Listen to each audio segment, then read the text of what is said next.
تو چاندی $100 فی اونس پر پہنچ گئی۔ ایک تاریخی لمحہ ہے نا؟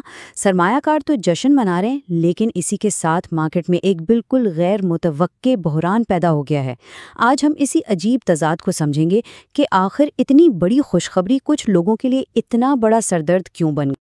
اور یہ رہا وہ نمبر جس کا سب کو انتظار تھا، $100 اور 21 سینٹ فی اونس۔ یقین کریں، تاریخ میں ایسا پہلے کبھی نہیں ہوا۔ بہت سے لوگوں کا خیال تھا کہ یہ ناممکن ہے، لیکن آج یہ ایک حقیقت ہے۔ چاندی کی تاریخ میں یہ لمحہ ہمیشہ یاد رکھا جائے گا۔ اچھا، ذرا اس لمحے کی اہمیت کو سمجھتے ہیں۔ ان لوگوں کے بارے میں سوچیں جو سالوں سے چاندی میں سرمایہ کاری کر رہے تھے، جن سے لوگ کہتے تھے کہ بھئی یہ وقت اور پیسے کا ضیاع ہے۔ آج وہ خود کو صحیح ثابت ہوتا دیکھ رہے ہیں۔ ان کے لیے یہ صرف منافع نہیں ہے، بلکہ اپنے یقین کی جیت کا دن ہے۔ لیکن اصل کہانی یہاں قیمت نہیں بلکہ اس کی رفتار ہے۔ ذرا دیکھیں تو مئی کے آخر میں چاندی $33 سے بھی کم تھی۔ پچھلے جمعہ کو یہ $90 پر تھی، کل 93 پر، اور آج سیدھا 100 کو بھی پار کر گئی۔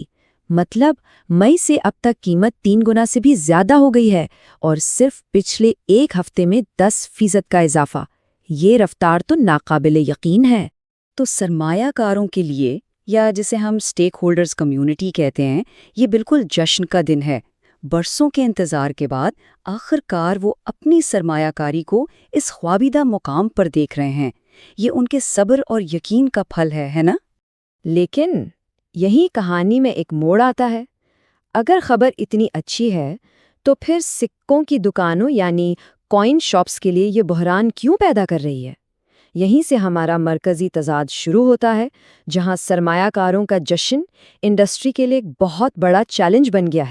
اس سلائیڈ پر دونوں تصویریں بالکل صاف ہیں۔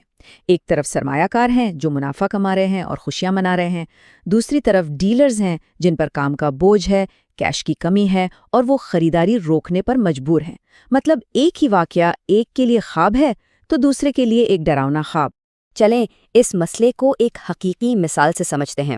ہم مسوری کے ایک بڑے ڈیلر اسکاٹسمین کوئن اینڈ جیولری کی کیس سٹڈی پر نظر ڈالتے ہیں تاکہ یہ جان سکیں کہ آخر زمین پر ہو کیا رہا ہے۔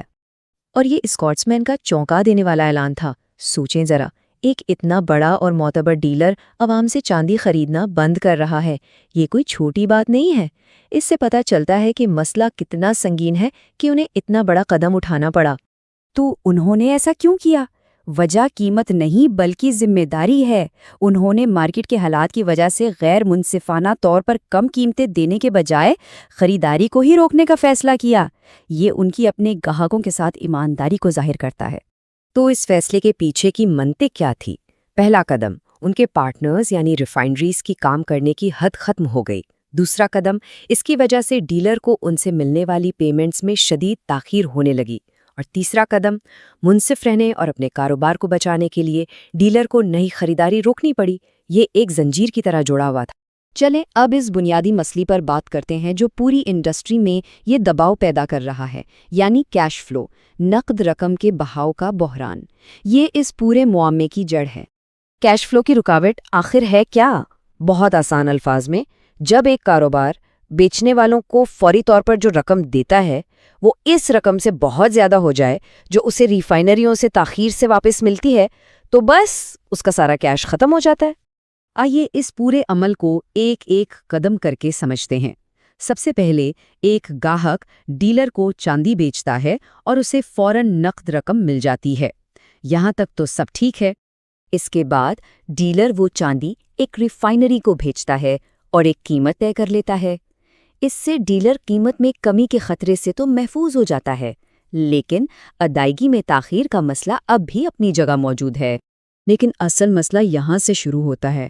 چونکہ ہر کوئی چاندی بیچ رہا ہے، ریفائنریاں آنے والی چاندی کے اس بے تحاشا ہجوم کو سنبھال ہی نہیں پا رہی، جس کی وجہ سے کام کا ایک بہت بڑا انبار لگ گیا ہے۔ اس بیک لاگ کا سیدھا نتیجہ یہ نکلتا ہے کہ ڈیلر کو اپنی رقم واپس لینے کے لیے کئی ہفتوں تک انتظار کرنا پڑتا ہے، جبکہ وہ اپنے گاہکوں کو تو پہلے ہی ادائیگی کر چکا ہے۔ اور نتیجہ کیا نکلتا ہے؟